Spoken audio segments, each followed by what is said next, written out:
Salut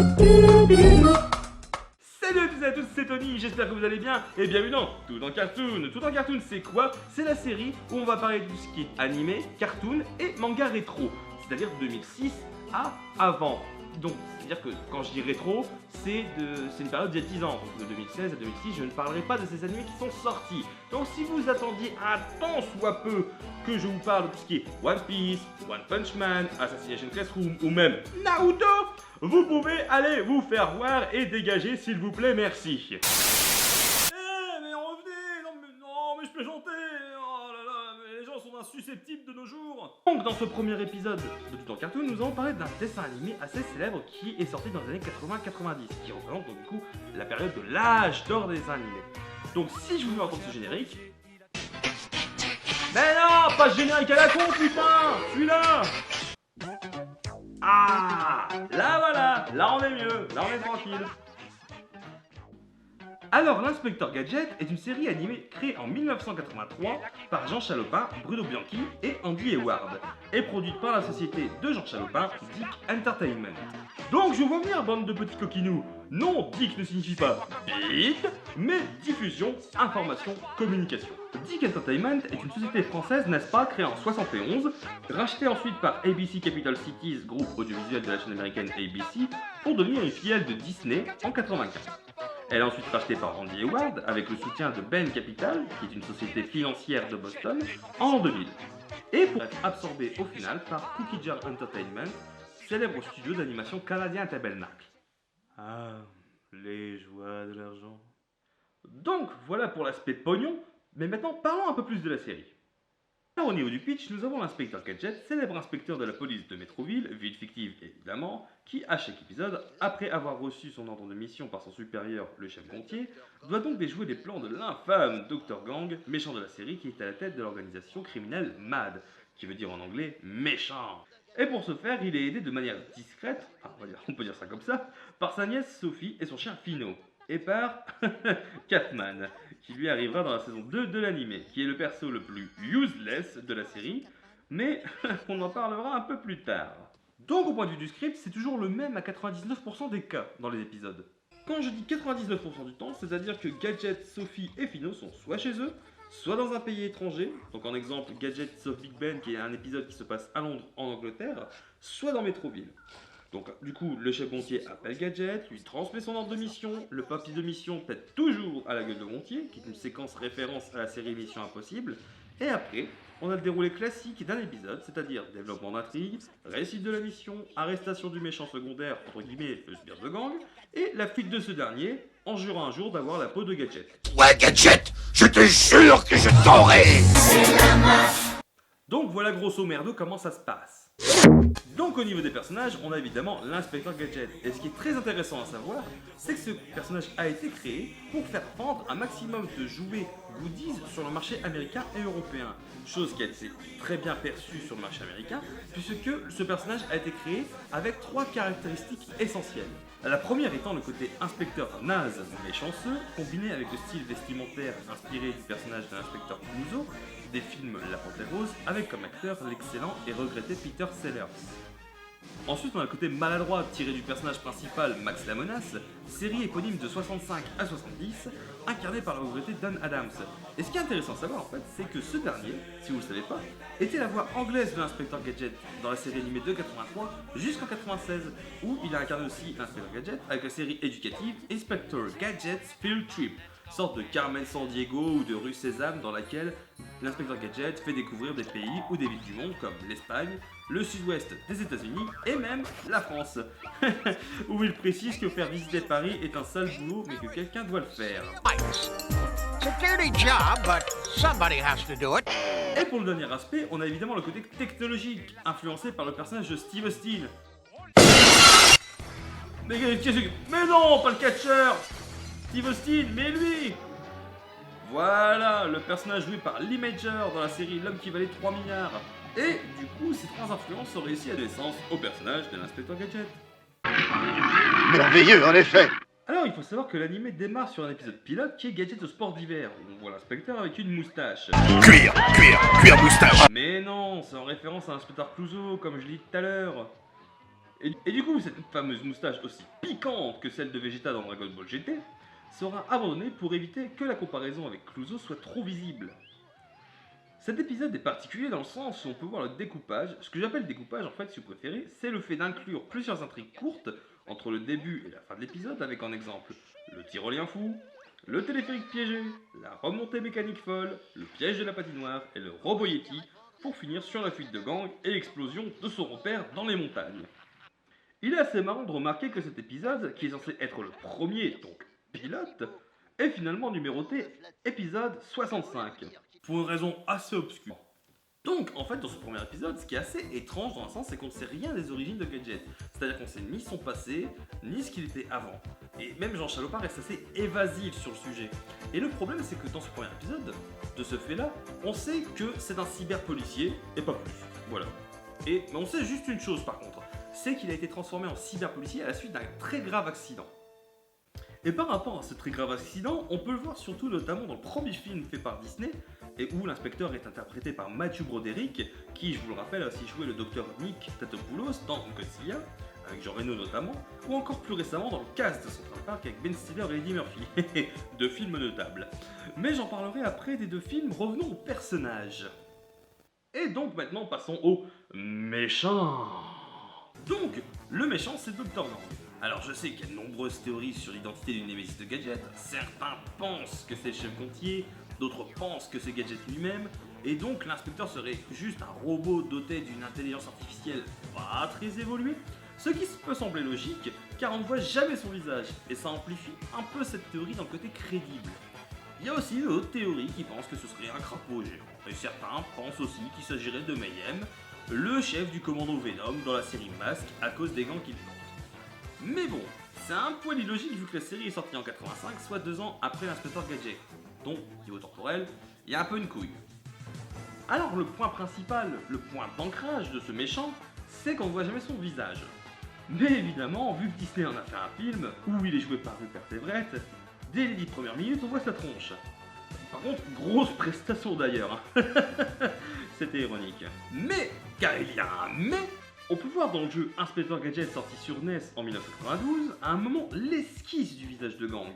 Dun dun dun, surprise motherfucker, et qui a permis d'éditer, fabriquer et vendre 7 figurines. Bon, on comprend pourquoi on voit toujours son gant et matcha du coup, parce que niveau design, ça pique aux yeux. Je suis un maison criminel. Après, on a la nièce Sophie, doublée en VF dans la première saison par Patricia Dano, dans la saison 2 par la comédienne et directrice artistique Barbara Tissier, à qui on doit également la voix française de Naru dans Lovina, Dot Warner dans les Animaniacs, Jessie dans Toy Story 2 et 3, mais surtout connue pour être la VF officielle de l'actrice Cameron Diaz. Donc le personnage de Sophie est aussi intéressant parce que dans le sens où on ne sait pas ses origines, on ne sait pas son passé, on ne sait pas comment elle est arrivée chez Gadget. Donc peut-être que ses parents sont morts, ou peut-être qu'ils sont en vacances ou en voyage d'affaires extra longue durée. Dis-moi, oncle Gadget, sais-tu qui sont mes parents? Mais bien sûr, ma petite Sophie, tes parents sont morts. Ben quoi, ça veut peut-être enculer, mais c'est le truc qui semble le plus logique et legit. Après, le truc qui me fait un peu chier avec Sophie, c'est la petite fille modèle de 8-9 ans, qui sait ce que c'est une onde, un champ magnétique. Genre la meuf, elle a le cerveau de Fred et Jamie de C'est pas sorcier combiné avec celui de Stephen Hawking. Et en plus, elle est capable de modifier des mécanismes avec son fameux livre ordinateur. En gros, limite, elle a le MacBook de l'époque. Bon, après, niveau perso secondaire, on a Fino, le chien d'inspecteur qui est Sophie. En gros, toute la merde, c'est pour sa pomme. Et ce qui me fera toujours phaser, en fait, c'est que même à 5 cm de sa gueule, à 5 cm de lui, il reconnaît même pas son clébard, même avec un déguisement assez soft. Mais putain, c'est ton chien, C-H-I-E-N, chien. Mais t'es pas l'inspecteur Gadget, t'es Mister Magoo, bordel. Mais attendez, le pire c'est pas ça, le pire c'est lui. Sérieusement, il vous donne pas envie de filer des baffes ce perso? C'est le Sophie Favier masculin qui a passé plus de temps à Pizza Hut qu'à la musculation. Mais ta gueule putain, allez, ferme-la. Alors si vous aimez pas déjà la série animée de 83, j'imagine même pas la suite. Alors au niveau de la suite, on a Gadget Boy, qui est soi-disant une préquelle d'Inspecteur Gadget, mais aussi Gadget et les Gadgetini, sorte de pseudo-suite, sortie en 2001 et diffusée sur M6, Mais on parlera de ces deux machins-là dans un autre épisode, car il y a vraiment du lourd à dire sur cela. Donc, je souhaiterais finir ce premier épisode de Tout en Cartoon sur deux choses concernant l'univers de l'inspecteur Gadget, c'est-à-dire les deux films IRL faits par Disney. Bon, si on passe le fait que le film pisse intégralement sur la série en dévoilant le visage du Dr Gang, ou plutôt Sanford Colex, de son civil, joué par Rupert Everett, je vous le rappelle, et surtout qu'au lieu de lui mettre un gant avec des griffes, on lui refourgue un casse-noix géant. Je vous laisse seul juge à son usage. Si ça vaut 3 milliards, c'est l'effondrement du dollar à Wall Street. Alors, le plus gros problème pour moi dans ce film, c'est la gadgetomobile. Clairement, c'est la gadgetomobile. D'où t'as vu que ça ressemble à ça. Ouais, je sais ce que tu vas me dire. Tu vas me dire, oui, mais c'est américain, c'est Disney, on s'en fout. La gadgetomobile n'est pas une putain de Cadillac. Donc, attention, parce que là, ça ressemble plus clairement à un croisement entre Pimp My Ride et la série Lascar. Et encore, je suis sévère car c'est ce personnage secondaire qui sauve le film. Par contre, ils étaient vraiment obligés de lui mettre une voix de Kaira du ghetto, sérieux? Putain, je sais bien que c'est un film Disney, c'est pour les jeunes, mais putain, c'est ultra réducteur. Manquerait plus que la bagnole te fasse un rap et on est bon, tiens. Alors, je ne vous parlerai pas du deuxième film, car il n'en vaut pas la peine. Oui, j'ai la flemme.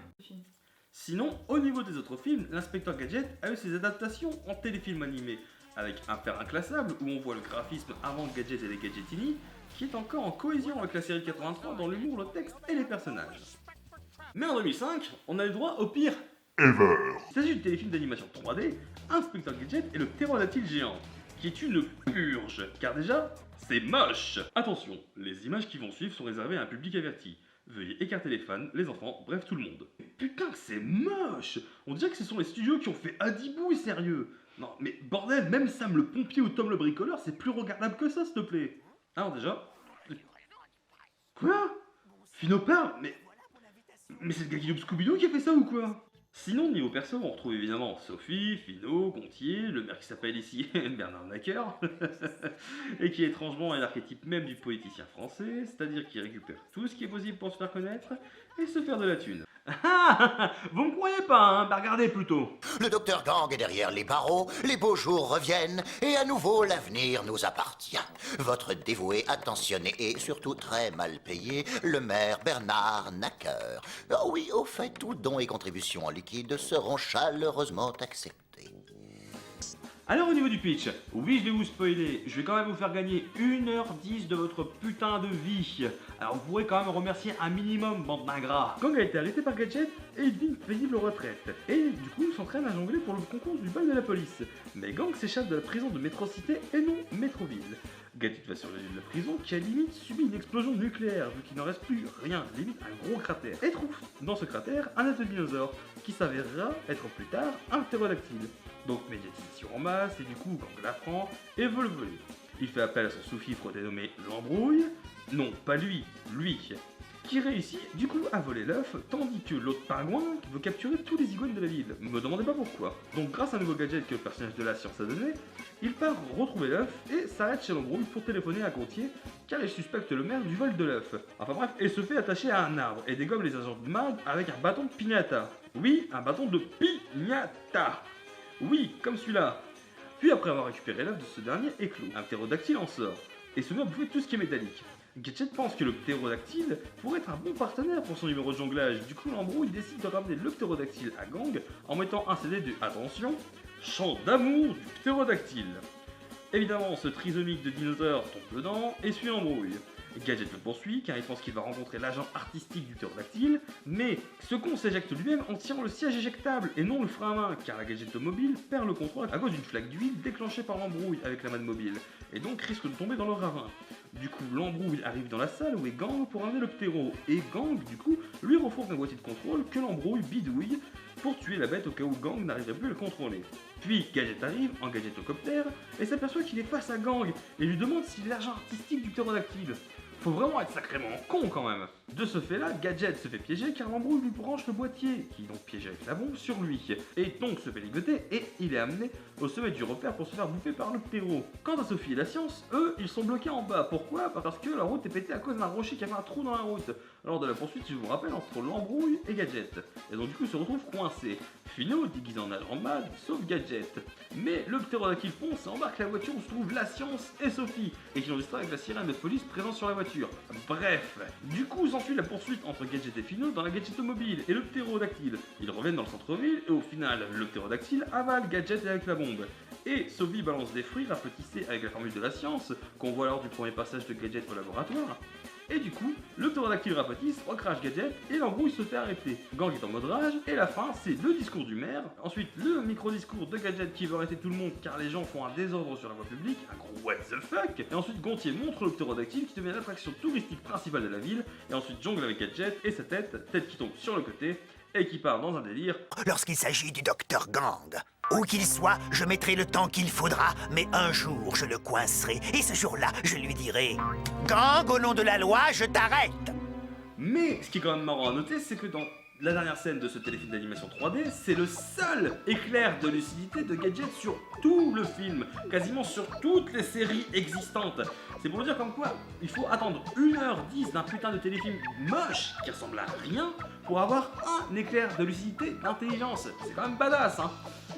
Et du coup, je vous mets le lien dans la description car j'ai aucune race. Du coup, c'est la fin de ce premier épisode, ce premier numéro de Tout en Cartoon. J'espère que vous avez aimé, j'espère que vous avez kiffé votre race. Je vous donne rendez-vous la prochaine fois pour un nouvel épisode. Je vous dis portez-vous bien, n'hésitez pas à liker, à partager et à commenter la vidéo en disant un peu ce que vous voulez voir comme dessin animé, comme cartoon, comme manga rétro. Je vous fais des bisous, je vous dis à la prochaine et surtout, soyez heureux. Allez, à la prochaine, allez, tchou! Et puis patatrac, v'là le chef qui est là. Salut chef, c'est moi. Ça n'en finit pas.